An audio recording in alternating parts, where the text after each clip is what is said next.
Welcome to a dialogue on accountability in the digital age. A dialogue with representatives of a global, multi-stakeholder community. And I'm your host, Frits Bussemaker, and today I'm delighted and privileged to have a conversation with Felix Zeltner. Felix, welcome to the program. Oh, thank you, Fritz. It's an honor to be here. Allow me to briefly introduce you to our audience. German by birth, you are an award-winning journalist and author based in New York City, founder of Remote Daily, also the host of the Dubai Future Foundation, host of the Frankfurt Book Fair, and you've been in journalism for over 20 years. And for all transparency, we met at the AI for Good Summit in Geneva earlier this year, where I was fortunate to moderate one of the panels you were on. So again, welcome to the program. Thank you. And we're going to talk about, as mentioned, AI for Good, about AI, journalism, and accountability. Let me start off with this first statement and question I have for you. On one hand, I see a lot of talk about AI losing jobs, AI taking over. I also see yourself calling yourself a data-driven journalism. And I was wondering, to what extent being a data-driven journalism, does that give away your position on AI? Oh, that's a tricky one. Well, I would say that there is no journalists left anymore that are not data-driven today. So it's not like something that's, new or has to be learned or is taking jobs out of journalism. What is taking jobs out of journalism is that media companies over the last decade or so lost most of their revenue to tech companies. And what's funny is that one big tech company called OpenAI made contracts with dozens of publishers and websites and news media over the last couple of months to use their content and pay for it. Now, while you might think that's a good thing and might even start a new data-driven kind of AI-fueled journalism era, it basically just means that one of these big tech companies said, hey, we're going to give you a little bit of money for using all your content. So when you look at what News Corp or AP or Le Monde or the Financial Times or even Reddit and The Atlantic signed over the last couple of weeks and months, where is that really going to take us? Yeah, I don't know. It's an untold and open-ending story. But I think the data-driven journalist of tomorrow is one that is struggling both with AI using its content and with using AI to create work.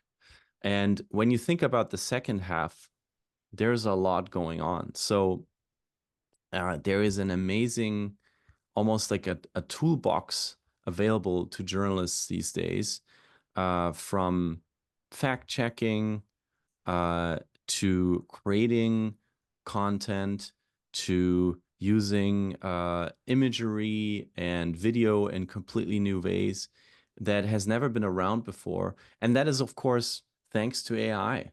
So there's really a two-sided conversation right now when it comes to AI and journalism. One is someone broke into our house and took all the furniture and took our jewels and our food and then turned around and, oh, I didn't know you had a door. Wait a second. Let me go back through the door and give you some money for the future furniture that I just took out.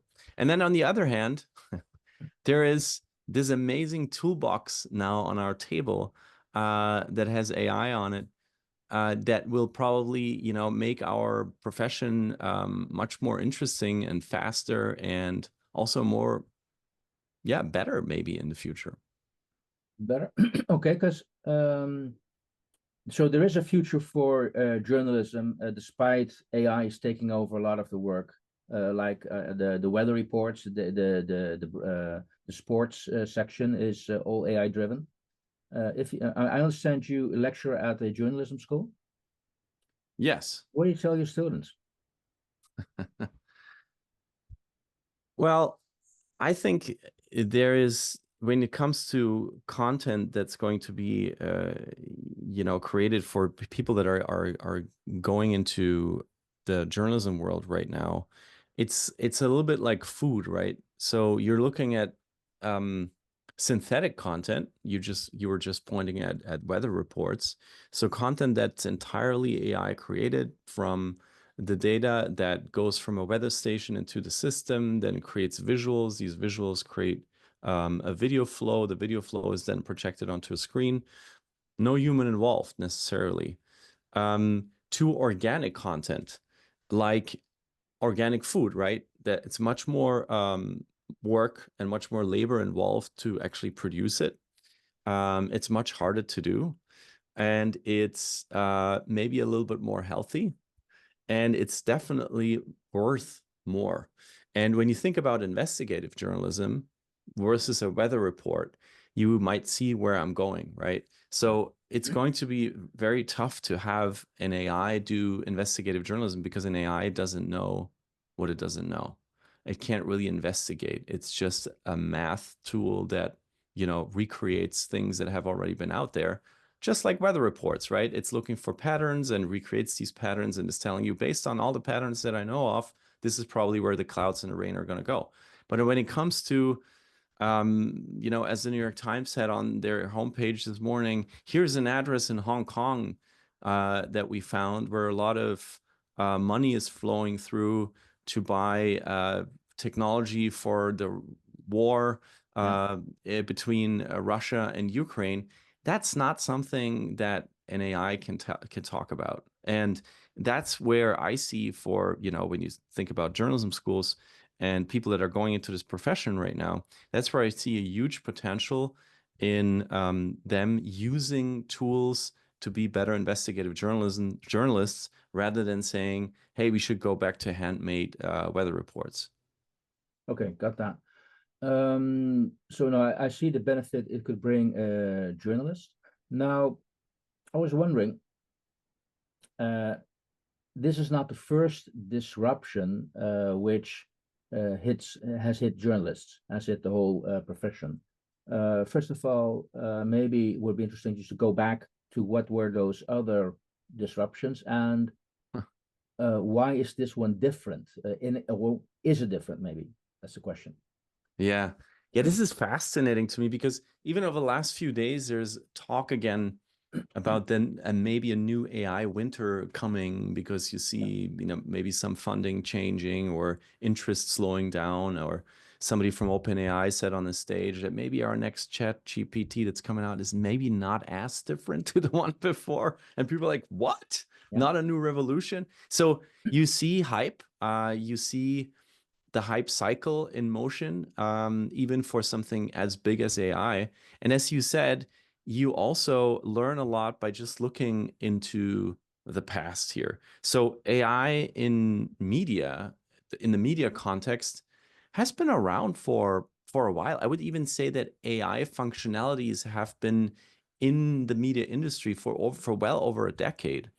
And the thing that has changed, though, is it used to be only very big publishers or media companies who were able to use AI tools or software that was run by AI. And maybe maybe you would still remember the hashtag, the big word of the day, big data, right? Yes, I think yes. for a whole decade we just talked about big data.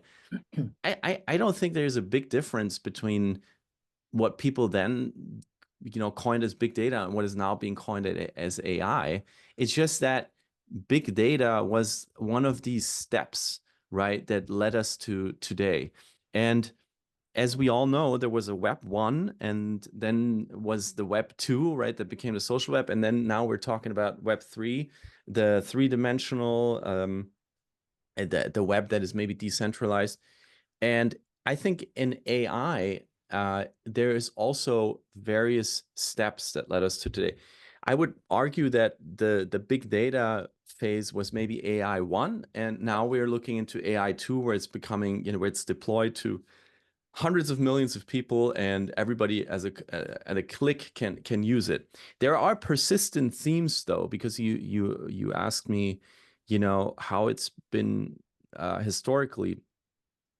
The persistent themes in this transition for AI in media are that it's becoming more and more personalized. So a publisher used to say, okay, I open an account on Twitter, now X, or on Facebook or on YouTube, and I speak to an audience of followers and I try to grow this audience. And now I can even say, I personalize it down to an audience of one. So that's new, and it's a huge issue for publishers because an algorithm can personalize it down to an audience of one, right? You don't necessarily need the whole following machine that was in Web 2. So that's number one. Then, of course, you were talking about weather reports. A persistent theme is mass scale content produced at zero cost, right? So think about weather, yes. Also think about sport. Think about simple local news. There has been an initiative in Germany, for instance, the newspapers in the south of Germany, they now use AI to analyze police reports and then, pinpoint the locations and put them on an online map. There in New York, there's something called the Citizen app that automatically gives you all the encounters of the police and other emergencies over the city, all AI generated, mass scale, produced at very little cost. And of course, that's the simple local news, right? That's a thing that has been evolving. Also, there is now what's from large language models going to large action models, so that I'm not only using language as a tool to help me write or compose something in writing. There's actually going to be co-pilots in our lives that will monitor or are monitoring all our actions and then recommend other actions. So that's a huge issue also, right? In this transition from AI 1 to 2, that affects publishers a lot. And on top of that, I would say, and I also would argue that's a persistent theme, is there's a certain inability to adapt by the news industry to the pace than the tech industry, that the tech industry has been leading with. Okay. And Doesn't that, by the way, apply to all industries? I Almost? don't know. I mean, as a journalist, I just saw a pattern of journalists being promoted into managerial roles because they were amazing journalists or reporters and they won awards and they were stellar in their work, and they're often not as good when it comes to managing newsrooms or even entire companies. And as long as there was so much money in journalism, it didn't maybe matter as much. But over the last couple of years, I think it became really clear that a lot of media companies are not managed in a way that you would manage a well-working, profitable company necessarily. And I think that has been a huge problem. So yeah, those are like 3 to 4 themes that I see when you think about AI now being around in journalism or affecting journalism for over a decade, that has made this transition from AI 1 to AI 2 really difficult for a lot of media outlets. Okay. What you're also, what I'm thinking of when you describe this is also that the distinction between, I'll say, the classic trained journalist and the citizen journalist, the blogger, that's becoming more and more blurred gray area. It's not so.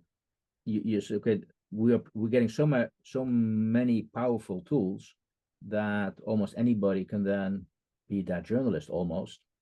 Of course. To what extent do you see the journalists, the classic journalists, moving to the say more the citizen type of journalism, and should they say, no, if I want to do my job, what I'm here to do, also holding society accountable, I need to stay in my lane and have a very strict focus on what I should be doing or not? Or should? Well, I mean, this is a tough one, because I think there's room for both. And when you compare what a newsroom with 200 people is capable of doing when there is a war breaking out, right? Or there is a natural catastrophe in a far corner of a world, or there's a really complex event, such as an election in a country like India, where there's over 1 billion people voting, compared to just one person that has maybe a huge toolbox available, but it's still just one person. I think there's a vast difference in the quality and the capacity of what can be produced between a newsroom and a single creator. On the other hand, though, I was trained traditionally in journalism school. And this is also the reason why I'm teaching today, because I think a lot of the things that I should have been taught, they were not taught to me. So I turned around a couple of years ago, and I went back to my own journalism school and others, and I said, listen, guys, I think it's time to think over the curriculum a little bit. And some said yes, some said no. There's been a discussion in the journalism educational world as well. But it's been fascinating to see that many creators, I would call them creators, that have no journalistic background at all, have been very successful in explaining, in communicating, in breaking news, in booking big guests for their podcasts or interviews. And there's no affiliation to any major media outlet, and there's no affiliation to any journalism school, and there's no traditional journalism training involved at all. It really shows you that our profession, it's not a protected profession. Everybody can call themselves a journalist, and many people rightfully do so. So I'm not against the what do you say, civic journalism part at all. I just think there's different kinds of journalism for different purposes. And when you think about the question, where is a space for journalism in this new ecosystem, right? I think there is a way, or there is common ground for any kind of journalist, no matter if you're a single creator or if you work in a huge organization, in using AI tools. So I'll just give you one example. There is you can go to the Chrome web store today if you use the Chrome browser, just for an example, and you can download a fake news debunking web browser extension and install it and use it. And over 100,000 people are doing that. And there's many examples for tools like that are just available to everybody. And then how you're using it in the end, it depends on what kind of journalism you do or what kind of content you're creating. But there are editorial guidelines from large organizations that they fall under, and you can hold them accountable for their guidelines. Those don't exist for single creators, and that's, I would say, that's what makes the difference between the single creator and the creator, the journalist that is part of a large team. Yeah, you triggered me in an idea or a question I had for you, this a topic, and that is when you go to, let's say, the traditional mainstream media, the big brands, say to a certain extent you trust on the system they employ to make certain that it's trustworthy. As a reader, you assume, look, you've done your due diligence. This is not fake news, it's true. We are reporting the facts. Something which an individual still could do, but maybe has much more difficulty to explain or demonstrate, look, I've covered my facts, this is really the truth. So how is that world changing for you? How can we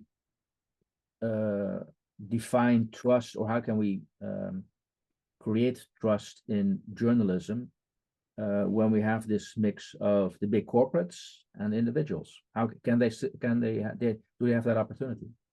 Or is the tool you just mentioned the example of how you can store trust? No, I would say you just opened a huge can of worms, because I think the lack of trust in any kind of content is one of the biggest issues that we're facing right now. And it doesn't only touch journalism, it touches politics, it touches economics, it touches religion, it touches even entertainment and sports. It touches everything, because people are very confused around what to believe. And I don't know yet how to solve this problem. My hope is that over time, when I look at my kids and how they grow up compared to myself when it comes to exposure to digital technology, and it's part of their lives, whether they choose it or not, it's just there. My hope is that we're in sort of a transitional phase where at the end we will have ways to say, okay, this is coming from a source or from a place of trust, and this is coming from a person. And the person can give me trust in certain things, and that place of trust, that organization, that institution can give me trust in certain things. And I can trust both of them because of XYZ. And when you think about AI right now, the big problem that I'm seeing is I think there's around 200 plus frameworks on accountability in AI right now around the world. And I mean, you know this better than everyone, how much of a tricky topic accountability is. But my biggest fear is that we can't agree on the right accountability framework. And then it becomes it's not only about like, who do I believe or what do I believe? It's what kind of framework do I believe in? And that's what sometimes scares me. And I wonder if you're seeing anything where, frameworks are being created that kind of like fall into different camps, and the different camps are saying, I think that's a framework we can apply. I actually agree with you. There are actually much more frameworks out there. If you go to the website of the OECD, they've already identified over, I believe, 600 or 800 at the moment and counting. It's just Oh, wow. Okay. incredible amount So of that's frameworks. 200 is like old news. We're triple that number. That's crazy. Yeah. But then again, can technology play a role here? I mean, to some extent, technology is the cause of this trust issue, but you also see light at the end of the tunnel that, hey, we can actually use this technology. Yeah, and it's there is an interesting organization that I have been a member of and following for a long time called Reporters Without Borders. Many of you listening, watching probably know Doctors Without Borders. Yeah. Reporters Without Borders is just the same thing, but in the journalism world. So they support journalism, underserved communities, and conflicts, and journalists are in a lot of danger these days, actually more so than last decade. And they make the point that it is a human right to have reliable information. It's not just something that is up in the air or up for discussion or, relatively loosey-goosey. No, it's our right as humans. And when you think about that, it might become a little easier to say, okay, when this is my human right, then I also have to be active around it and look for it and look for sources of trust and not just like accept everything that's being thrown at me. And Reporters Without Borders, this organization that was helping in conflicts, they started a charter on AI and journalism because of that, because they want us to exercise our right on reliable information. I think that's quite admirable. And that's where I want to see things going. There's also a tremendous amount of industry collaborations starting to happen when it comes to creating reliable technologies that are backed by so many different institutions and companies that my trust and my right in reliable information is being enforced in a way that it's hard to back out, right? So just to give you one example, there's a coalition called C2PA, Coalition for Content Provenance and Authenticity. It's a bit of a clunky name. Mhm. But when you look at who is part of this, you see BBC, you see Google, you see Sony. Those are already 3 continents, right? You see newer players like OpenAI. And what they are doing is they're basically trying to bring very different stakeholders together and create technology that makes it almost impossible to not be reliable. So an example would be I buy, and I'm gonna name some names here now because they're part of this coalition. I buy a Sony or a Nikon camera, right? And the camera manufacturer, together with, let's say, the Agence France Presse, the newswire from France, or the BBC, they have come up with a way to create the hardware for the camera and the software that when you take a picture, that the source and the code behind that picture is sort of watermarked, is reliable, and cannot be changed as easily. I think that's the way things should be going. Grand coalitions of institutions that we all trust in come up with ways of building AI into their media technology that help us know that this is reliable, exercise our right on reliable information. That's what makes me hopeful. And of course, that's all very expensive. And you have a lot of content creation that is not part of that. Just think about the whole educational realm. Think about museums and art galleries. But it's at least a beginning. And I also want to say that there probably has to be a conversation around different ways of funding journalism so it can keep up with this work. And whether we want to call that, foundation funded journalism or crowd funded journalism or universal basic income for journalists, I don't know, but there has to be a discussion around how to finance this transition into a world of AI that holds reliable information. Hey, Felix, so far, okay, we haven't fixed that one yet, but you argument with that we need to form a global community, basically. Look how we have Yes.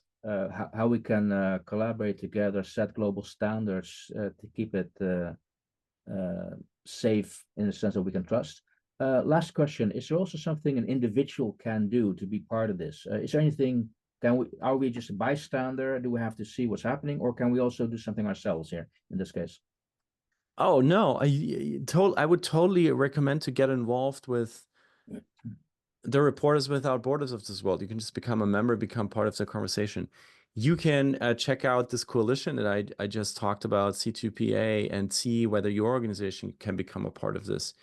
There is something called Open Society AI in Journalism Futures. They just came up with the first framework for foresight in journalism. So a scenario building kind of type of not saying, oh my God, what is happening with journalism? No, let's build scenarios. 1, 2, 3. What can happen? What is likely to happen? And then be ready, be fit for these scenarios. So I think, exercising and training and learning foresight is also really important. And then there's a lot of education on AI that's online, that's available, that you can do. I'm just one example here, the London School, the renowned London School of Economics, they have developed a really good online course on AI and ethics. You can just Google it and join it. It's really not that hard. And you can also, there's fellowships around journalism and AI. There's a lot going on, and I really want to urge everyone to not sit back and be like, this too much, I can't deal with this. This is too complex, right? I'll rather let these like OpenAI guys run it. No, it's not. There's a lot of hype. There's a lot of talk that just happens for the purpose of, investors funneling money this way or another. Get involved now. Nobody knows much. I have never seen an algorithm up close. I have no idea. I have no idea. And I'm just trying to find my way, and so should you. Good. So I hear you being optimistic that it's not all lost, as long as we educate ourselves and realize what the role journalism is playing, and we should keep that. Hey, Felix, Definitely. thank you so Thank you, much Fritz. for sharing your thoughts here. Thank you again.